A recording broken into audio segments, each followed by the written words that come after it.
10 is an age where, at least for me, I wanted to be with my friends, and my friends were comforting me. My mother comforted me, of course, and so did my father. We had a wonderful family, but at that age, I wanted to be with my friends. I wanted to be around people who were all experiencing the same thing and the same thoughts and the same feelings as me, who could empathize with my feelings. And my mother saw it as a mother's standpoint. I saw it as a child's standpoint who lost a friend.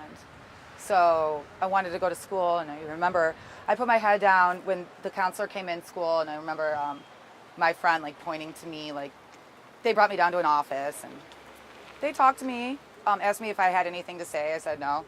I was 10. I'm like, I'm sad and I'm scared and I want justice. Why did this, you have questions as a child.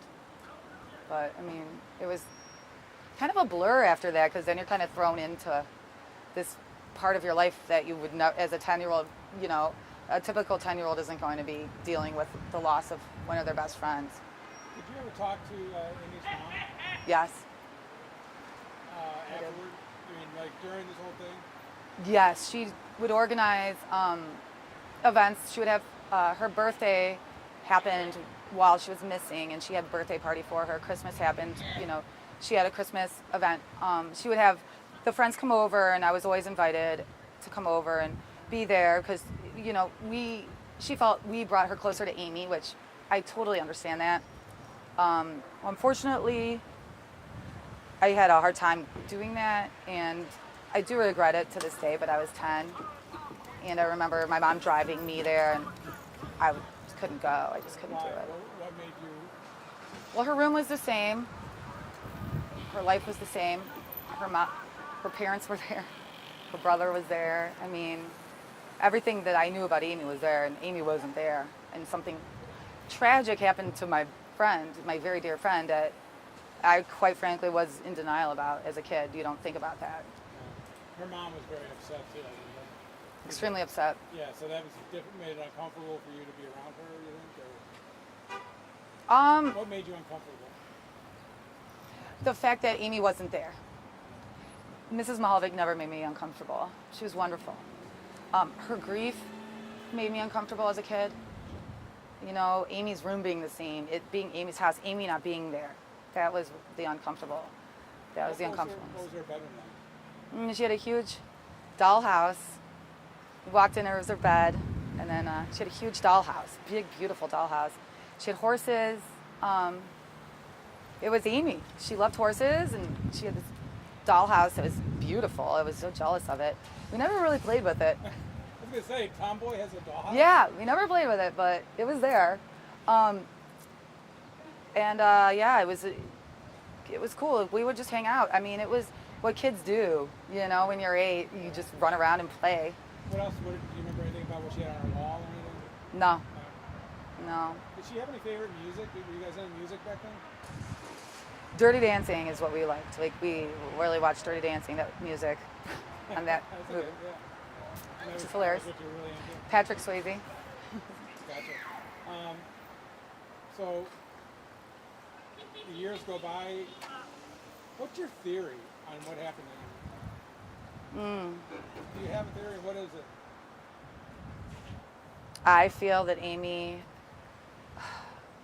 unfortunately, wanted to please her mother and do what's best for her mom, and trusted somebody that she shouldn't have trusted because she was very trusting, and she wanted to make her happy because Amy loved making people happy, and she was thriving to make her mother happy, I feel, and that unfortunately she trusted somebody she shouldn't have trusted, and then she was very, very spunky, and I think that she fought. And I think she realized that she wasn't going where she was told she was going. And I think that she, fought. I think she tried to either get out of the car or run or do something, and that made whoever this person was angry. She's pretty close to her mom, wasn't she? Describe the relationship between Amy and her mom, because she wasn't a daddy's girl, she was a mommy's girl. Yeah, I mean, we would wake up in the morning. And her mom, we would make breakfast. There was times we would bake cookies, and we were always doing stuff in the kitchen with her mom. I mean, typical mom stuff. I don't even do that with my kids.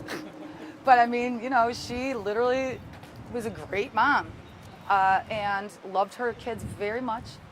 I know how much she loved Amy. I couldn't imagine as a mother losing a child. So what Margaret went through, my heart goes out to her and Amy's family. It killed her. It did. It killed her. It did kill her. Did you stay in touch with her through the years? No. No. Do you think that, are you so shocked that it's never been solved? Did you Yes. think we now... Hold on. Hey, can you guys stop doing that? Seriously, what are you guys doing? Knock it off. Like, Bay Village is supposed to be like the kind, loving hometown, and there's you punks. Sorry. They wanted attention. I love you guys. I'm sorry. I don't mean to yell at kids, but it's the mother in me. They wanted attention. That's I know, and they got it, and they ran. Sorry. Sorry, So, guys. ready? 30 years. 30 years. Okay, yes? What do you think? 30 years. I mean, Oh, I want it solved. what would it mean to you? The Who do world. you want it solved for, first off? Oh, her father and her brother. More than anything, her family. Her family is, I can't imagine what they go through, and they're so patient and so kind. Jason is the most patient and loving and kind human. Unfortunately, I don't talk to their dad as much, but I know he's a wonderful man, and he was always patient and kind. And one of my last memories is with Amy's dad at the beach with their dog. And they were a wonderful family, and to have this happen to you in your family is tragic. And I can't even imagine what they go through every day, not knowing what happened to their daughter or sister. Are you surprised or not, and why you're not surprised that she remains like a part of our life in Northeast Ohio? I'm not surprised at all. Why not? Why do we care so much about Amy's case? What makes that tug at our hearts so much? It was an unusual case. That doesn't happen. It doesn't happen. You know, I mean, little girls from Bay Village don't go missing and then are murdered, and then the murderer is still out there. The killer is still out there. And that's scary to me, and it affects me in my daily life as a mother and as a human. There's a lot now that with social media and all these other outlets of predators to find children, and Amy's was just a phone call. So if you think about a phone call being able to take a child, imagine now with all the other outlets they have now, and that's what I think about. It's all good. It's so funny, actually. It's Bay, right? Right. They have nothing else to do. I know. It's Bay. It's funny. My son probably plays baseball against them and beats them. There have been a lot of close calls over the years. The suspects. Do you follow the case? Oh, absolutely. Do you? Mm-hmm. How so? What do you do? How often Well, will you go on the internet, or what will you do? And I followed it a little too closely. I got a little too close a few months ago, and I shut it off. So now I don't follow it at all. I don't read any blogs. I'm not on any pages on Facebook. I don't talk about it anymore. why? Because I just want to clear my head. I'm meditating. I'm hoping that this day will come, and I have faith that it's going to be soon. So I don't want to clog my head with misguided leads or misguided interpretations of the case. I mean, people think they know what they're talking about. There's Facebook sleuths. There's this blogger who thinks they know what they're talking about. There's all these people who are out there like talking about they know. And I've talked to Phil Torsney, and he's the only man I trust. And I listen to Phil Torsney. We're working on it. Hey, we're working. You guys are trying.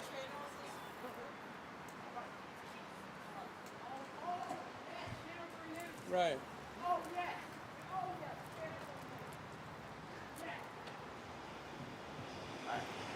All right. So, did you become mentally? Well, I listen to Phil Torsney, and I've talked to him a few times, and we keep in touch, and he's my contact with the case. Mm-hmm. So if Tell folks who he was and what he did in the case. Phil Torsney is the head FBI agent right now working on the case. The case is still open. He works nonstop. Him and Chief Spetzel are wonderful. And I talked to Spetzel, I talked to them and Phil Torsney. They're wonderful humans. They have not let this go. They want this case solved, and they are working every day, whether people think they are or not. Their lines are open.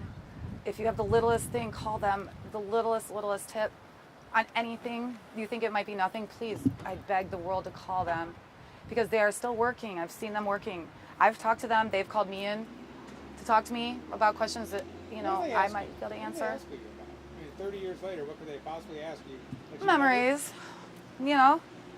things I probably can't share on the news, but they're working. They really are working, and I feel that they are not going to stop. Phil Torsney will not stop. Unfortunately, he's at a wall right now where it's like he needs more. They need more, so they are pleading to people to please, if you know anything, call, because they are working. The case is not closed by all means. If you called them and said anything, they would have a file right there for Amy. It's not, trust me, 30 years later, they are working as hard on it as they were before, and I've seen it with my own eyes. And they're wonderful, and they'll talk to you. You can call anonymously. It doesn't matter. Anything, they will talk to you, and they're great. And I talk to them, and that's why I can't follow bloggers, and I can't follow Facebook blogs or anything like that, because it will put my head in a direction that it shouldn't go in, because I believe if anything happened that I would get a phone call from one of them and they would let me know, we're getting close and we're just going to warn you. And hopefully I asked them, I hope I would know if something were to break, because I feel they're getting close, but they just need something else. And that's what makes you think that they're close? Because it's been 30 years. Please help them be close. You're just being hopeful. I'm being optimistic. Okay. It's funny. Josh Mankiewicz said the same thing. He's like, why do you think it's been 30 years? And I'm like, because I feel like it should be solved. It's been 30 years. But I get the feeling they're no closer today than they were. That's what he said. Same thing. Why would it be any closer now than it was? Because now, obviously, and that's what they say. If this happened now, it'd be solved. And unfortunately, it didn't happen now. So there's a killer out there. There is. There's a killer out there, and whether he has a family and is living close by or living in seclusion somewhere else, he's somewhere in the area. I don't think he went far, but Don't you think he told somebody? Can you keep that a secret? You did that? I don't think he told somebody. I think somebody might have seen something or known something or seen some kind of clues or hints, and I don't know why they're not saying anything. Yeah. I don't know why, and I don't know why nobody has said anything. Maybe they have, and we don't know. They're not going to tell us everything either that they know. I don't know what they know. What would it, and again, what would it mean to you to see somebody? I would cry. You would cry? I would cry for so many reasons. For the layers upon layers of why I would cry is unreal. Because of a 10-year-old little girl taking the life of a 10-year-old girl is tragic, but the way it was done is more tragic, and the fact that he's been walking this earth for 30 years and she hasn't is just, it just gets worse and worse when you think about it. Well, and also, too, it's like at 10 years old, you had to grow up kind of. You were dealt like an adult issue at 10 years old. Mm-hmm. Here you are living in Sleepy Bay Village. Right? And then Channel 3's showing up. Yeah, and then your best friend's on the 11th. Yeah, right? Like, what? Right. And as a kid, you don't understand. And that happens to the kids in Cleveland. It doesn't happen to the kids in Bay, Well, you don't want it to happen to anybody. Right. You don't want it to happen to kids in Cleveland. A mother is a mother, and any mother who loses their child, it doesn't matter where they're from. A family to lose anybody in any kind of tragic way is awful.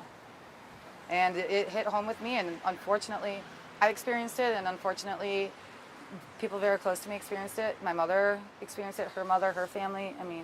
A lot of us were very, very closely touched by it, and I'm sure there's more people that talk about it besides me that were affected by it.